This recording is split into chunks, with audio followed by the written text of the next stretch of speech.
జనానికి డబ్బులు ఇచ్చి తీసుకొచ్చేటటువంటి కార్యక్రమం కంటే కూడా మన కార్యకర్తలందరినీ మొబిలైజ్ చేస్తే అదే భారీ సంఖ్య అవుతుంది కదా అన్నటువంటి కొత్త ఎత్తుగడ జగన్మోహన్ రెడ్డి సార్ అది సక్సెస్ అయింది. జనాలకు ఇచ్చినప్పుడు వాళ్ళని తీసుకురావడం తీసుకెళ్ళటం ఇదంతా ఒక పెద్ద కథ. అది 3-4 జిల్లాలను ఒక చోటకి తీసుకురావడం అంటే ఒక పెద్ద యజ్ఞం. 100 రూపాయలు ఖర్చు 1000 రూపాయలు అవుతుంది. అదే కార్యకర్తలు అయితే ట్రాన్స్పోర్టేషన్ ఫుడ్ ఏర్పాటు చేస్తే ఎట్లాంటి డబ్బులు తీసుకోకుండా కమిటెడ్గా పనిచేస్తారు. అదే జనాలను తీసుకెళ్తే 2 రోజుల పాటు పని అవుతుంది కాబట్టి 2 రోజులు డబ్బులు ఇవ్వాలి, కూలి డబ్బులు ఇవ్వాలి, ప్లస్ ఇదంతా ఇవ్వాలి. సిద్ధం సభలు 3 భీమిలి కావచ్చు, దెందులూరు కావచ్చు, అట్లాగే తాజాగా రాఫ్తాడు కావచ్చు, ఇవన్నీ కూడా కార్యకర్తలతోనే పెట్టారు. అందుకే లక్షలాది మందితో ఆ కార్యక్రమాలు జరిగినాయి.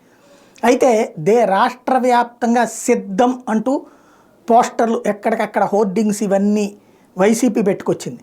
దానికి పోటీగా సంసిద్ధం అంటూ జనసేన వాళ్ళు, మేము సిద్ధం అంటూ తెలుగుదేశం వాళ్ళు కొన్ని చోట్ల పోస్టర్లు పెట్టారు. అంటే వాస్తవంగా వాళ్ళ పోస్టర్కి వీళ్ళు కౌంటర్ చేయాలి, కానీ అధికార పక్షం పోస్టర్ సక్సెస్ కావడంతో వాళ్ళు తిరిగి ఇప్పుడు అందుకనే ఇక రేపో మాపో జనసేన వాళ్ళు యుద్ధం అని పోస్టర్లు ఏమైనా పెడతారు. ఎందుకంటే సిద్ధంకి యుద్ధం మేము అంటూ పవన్ కళ్యాణ్ అన్నారు కాబట్టి యుద్ధం అని ఏమైనా పోస్టర్లు పెడతారని చూడాలి. అయితే తెలంగాణలో ఆంధ్ర కాన్సెప్ట్ బిగిన్ చేసేసారు. కాంగ్రెస్ వాళ్ళు ఇప్పుడు అక్కడ జగన్ని కాపీ కొడుతున్నారనమాట. అక్కడ ఇదిగో సిద్ధం అంటూ ఇట్లాంటి పోస్టర్లు కాంగ్రెస్కి సంబంధించినటువంటి నాయకులు ఈ తరహా పోస్టర్లు రెడీ చేస్తున్నారు. అక్కడ హోర్డింగ్స్ని అక్కడ ఉన్నటువంటి వాళ్ళ కోసం తీసుకొస్తున్నటువంటి కొత్త కాన్సెప్ట్ అనమాట.